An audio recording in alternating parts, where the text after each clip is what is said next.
Okay, so now we are on page 20, continuing on with our different chords. There's a couple of notes I do want to make is to reiterate from the previous videos, I do not recommend playing these chords to begin with. These are very, very difficult. They're easier chords to start off with. But for the sake of this book and that you're following along, I am going to demonstrate exercises 35 and 36, as well as 38, 39, and 40, and play the melodies to 37 and 41. One note, looking at the G chord, for most people, in fact for almost everybody, the first fingering that they give you is 1, 2, and 3 for your G chord. I actually highly recommend not doing that one and allowing yourself the challenge to take on 2, 3, and 4. And here's the simple reason why.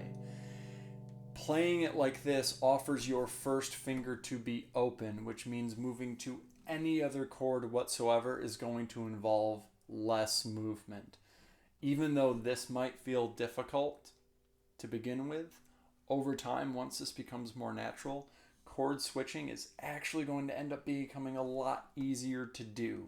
So notice how when I go to something from like a G to a D7, my first finger was wide open to be able to help that shift. If I were to have it like this, you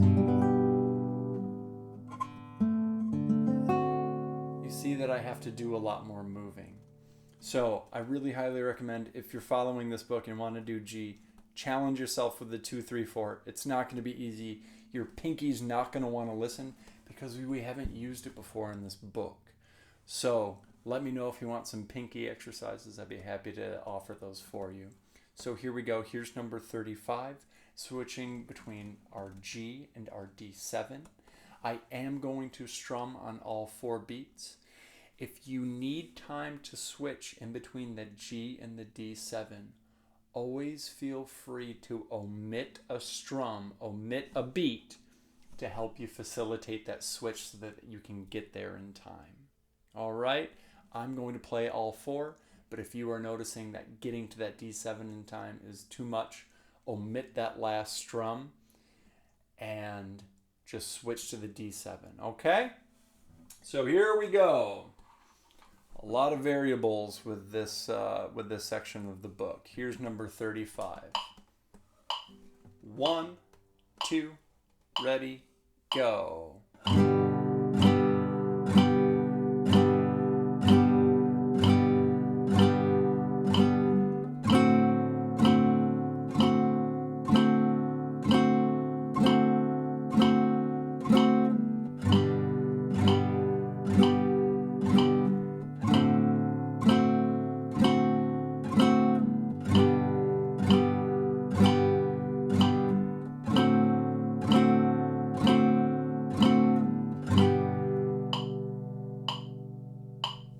All right.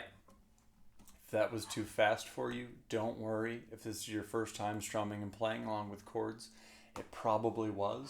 You can always change the settings in the YouTube settings to be able to slow it down.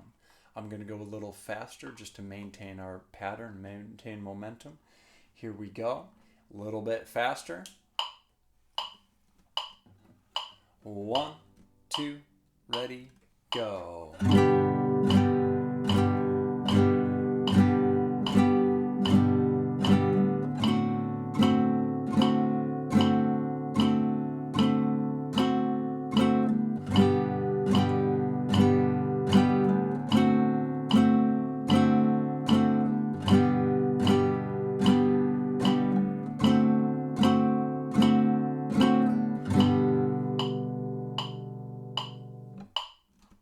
All right, moving on to number 36. We are now throwing in our G major chord. This is where having that first finger free makes a lot of sense, especially if you notice that your second and third finger actually get to stay on the same fret and move what I call up a string, even though you're physically going down. I call it going up because tonally you're going to higher notes. So that's where having your first finger open becomes very advantageous. Here we go, number 36. 1, 2, ready, go.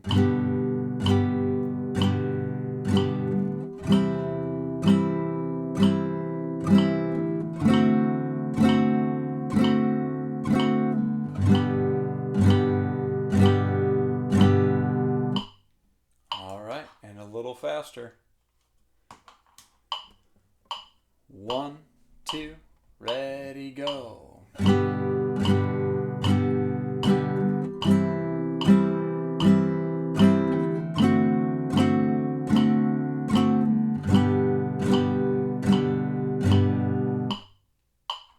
Okay, so now looking at number 37, what I'm going to actually do for you is I'm just going to play the melody. What you would do to practice the chordal accompaniment would just strum each chord 4 times in each measure. So each measure gets 4 beats. I'm going to play the melody so that you have something a little bit to play along with.